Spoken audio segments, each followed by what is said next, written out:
The history of the United Nations has not been one of very successful activism in trying to effect change, diplomatic change throughout the world. This is perhaps one of the most salient instances in which the United Nations has been used as a body to unite the world against a particular leader. Do you think that what has happened over the past 3 months is a foundation from which the United Nations can be used to actually bring about some sort of compromise in the Arab-Israeli conflict? Yes, I think that is true, and I believe that this is a very positive aspect of the crisis. And actually, it is one of the things that George Bush is proud of most, that the fact that he really rallied the UN, and he really breathed life into the Security Council of the United Nations.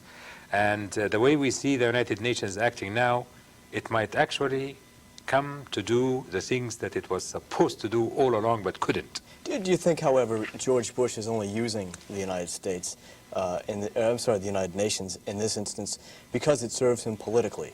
It's very important for him not to duplicate a Vietnam in which the United States stood alone in trying to intervene in another country's situation, so that he's using politically the rest of the world. I mean, for instance, the United States, up until recently, hadn't paid its dues to the United Nations. Yes. It hadn't really considered the United Nations a viable option to bring about change. Do you think that once this crisis is resolved, he'll simply cast aside the United Nations and return to the Ronald Reagan American destiny in intervening around the world? I don't really believe so, because there is quite a bit of vitality in the UN right now. And as I said, because he is also personally proud of the fact that he was able to do all of this. And it would have been true if it was only a grouping or a coalition between the United States and its Western allies. But that's not the case. We have countries like Cuba and Yemen abstaining, not voting against what the United States is pushed for.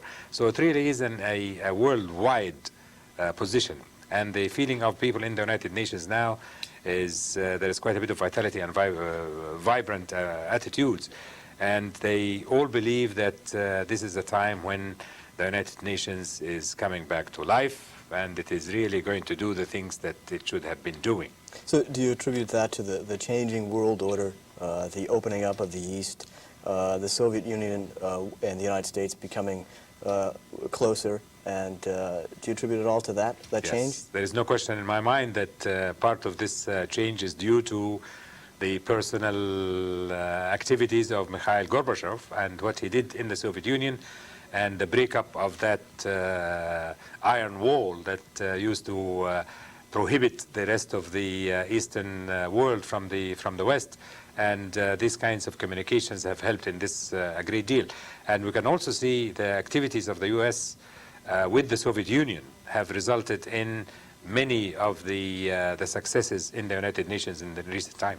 Not to exaggerate the importance of the alliances that have been crafted in this situation, but do you think in some ways this situation has been a unifying force in the world? Very much so. And it is a unifying force for something good. That is, we are all going to stick with principles and morality, and we're not going to let a big country swallow a little one. What would happen if we did have a war break out? I mean, we've had some indications that there might in fact be violence. Certainly Americans have died.